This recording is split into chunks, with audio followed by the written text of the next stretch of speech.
Sejarah membuktikan bahwa setiap terjadi perubahan teknologi pada industri maupun pasar konsumen, maka model-model bisnis lama akan tergerus atau bahkan tersingkir dari persaingan. Hanya mereka yang mampu bertahan dan menyesuaikan dengan teknologi yang bisa terus berjalan ke depan. Saya Iwan Junanto, selamat datang di Bitalk.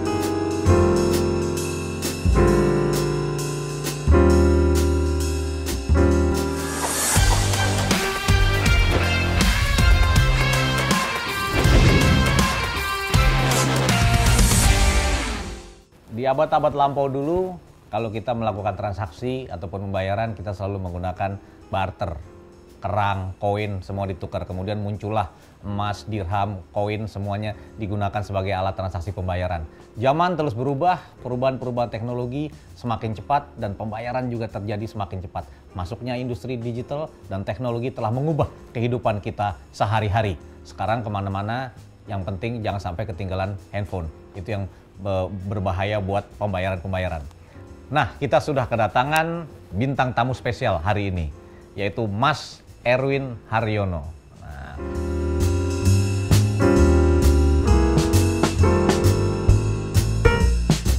Selamat datang Mas Erwin. Selamat datang, Iwan.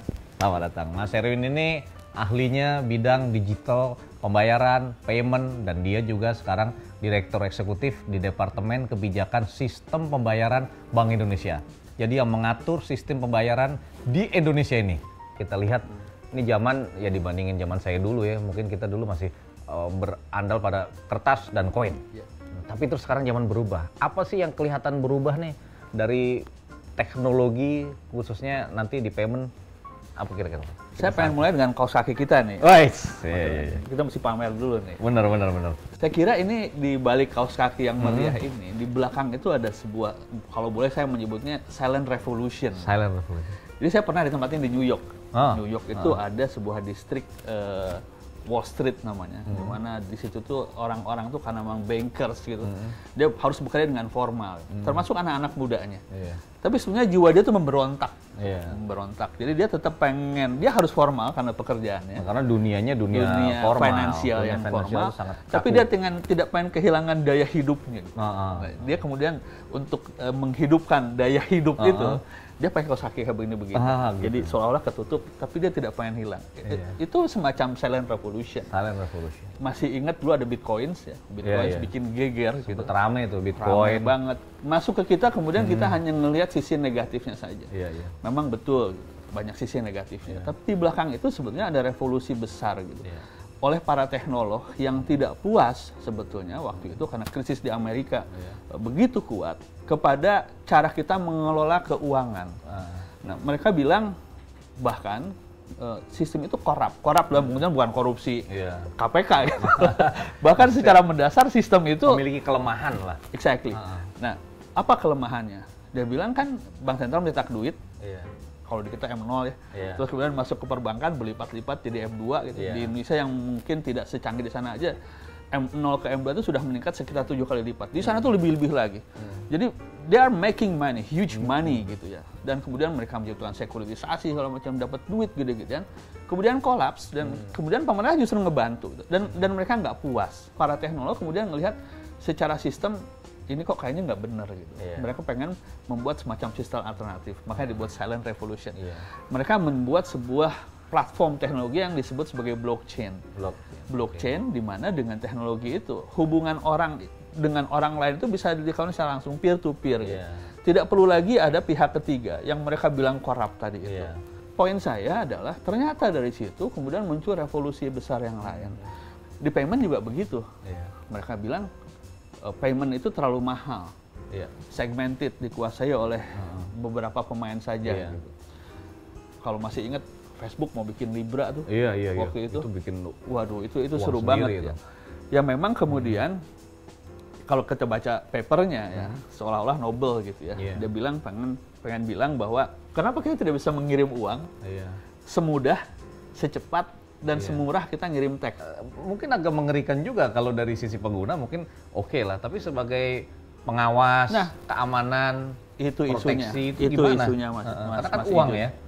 Bayangkan sekarang 5 tahun dari sekarang 5 tahun dari sekarang. Semua orang sudah menggunakan digital ekonomi, kita belanja udah nggak ke warung lagi, kita semua pakai handphone gitu. Betul. Digital economy simply needs digital money. Di Indonesia itu juga sedang terjadi. Sedang terjadi perubahan. Sedang terjadi. Ya, saya kira yang paling bagus itu kasusnya di Cina.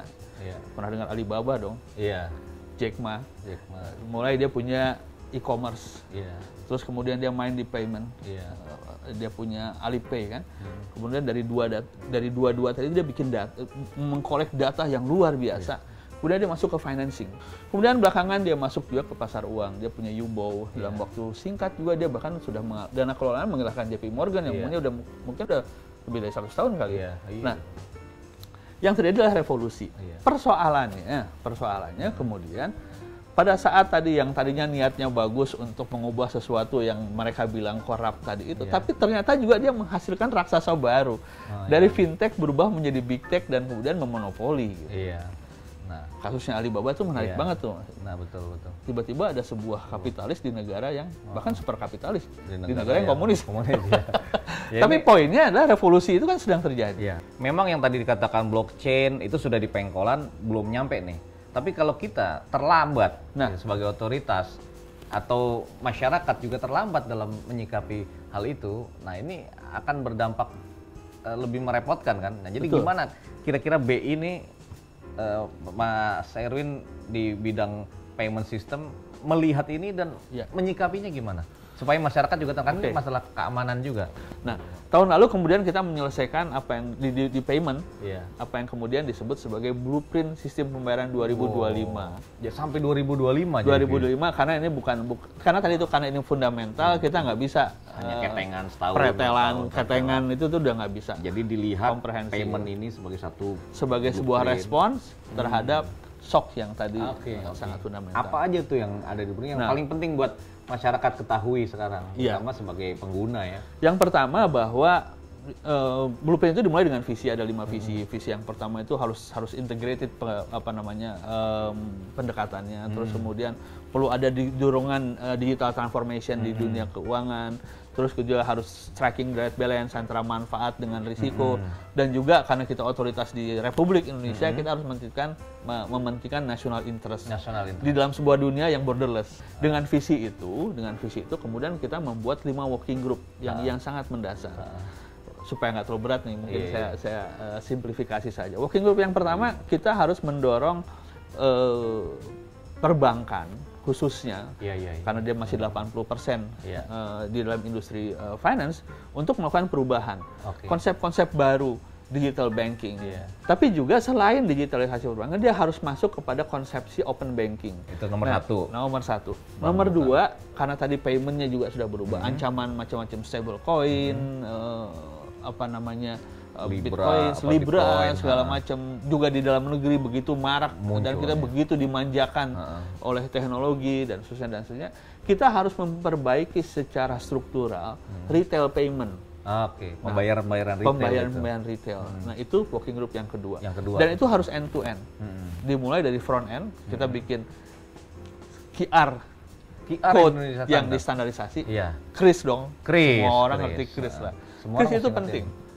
Jadi ke depan itu kemungkinan besar masa depan pembayaran itu akan menggunakan kris mobile handphone kita, handphone kita. Dan itu ada QR. Cuman QR-nya tuh masih sendiri-sendiri. Kayak kalau lu kita ke warung atau ke toko, ini sih jejer-jejer. Kita standarkan. QR ini.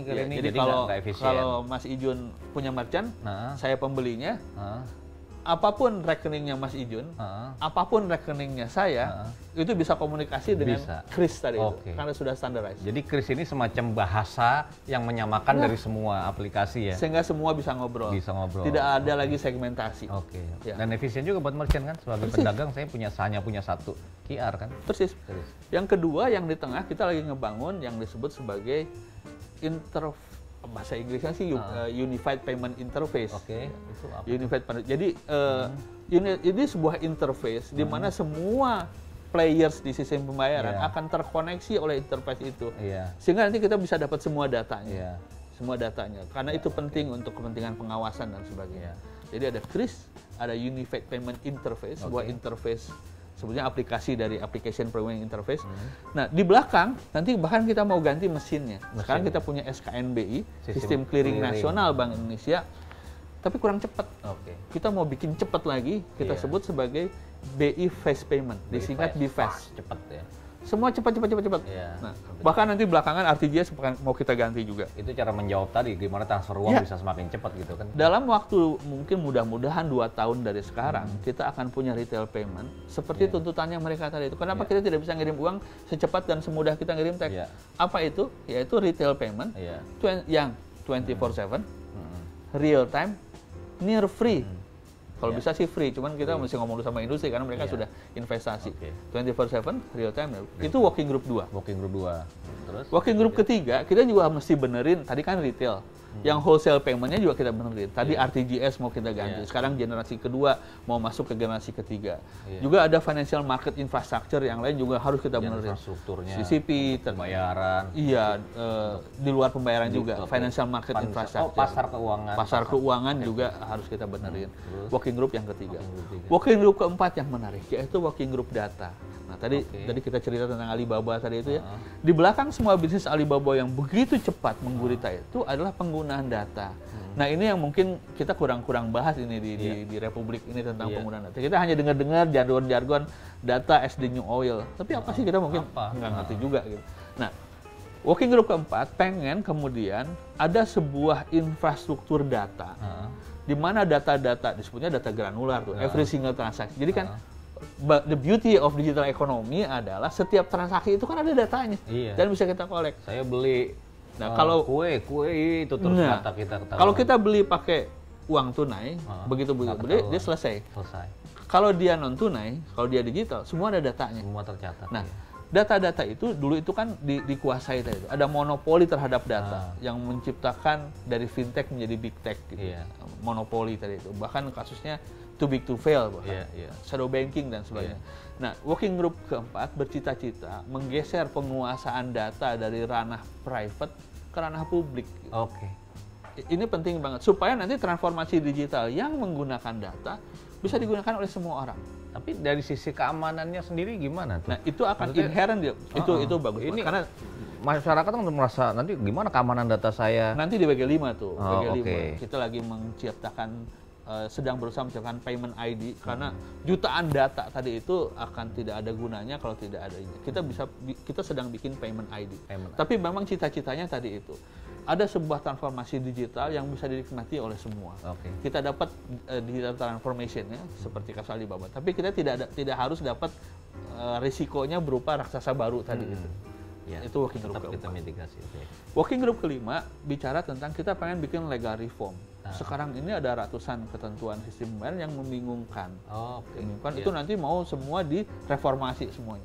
Nanti akan ada satu PBI payung disebutnya. Omnibus gitu. Semacam omnibus.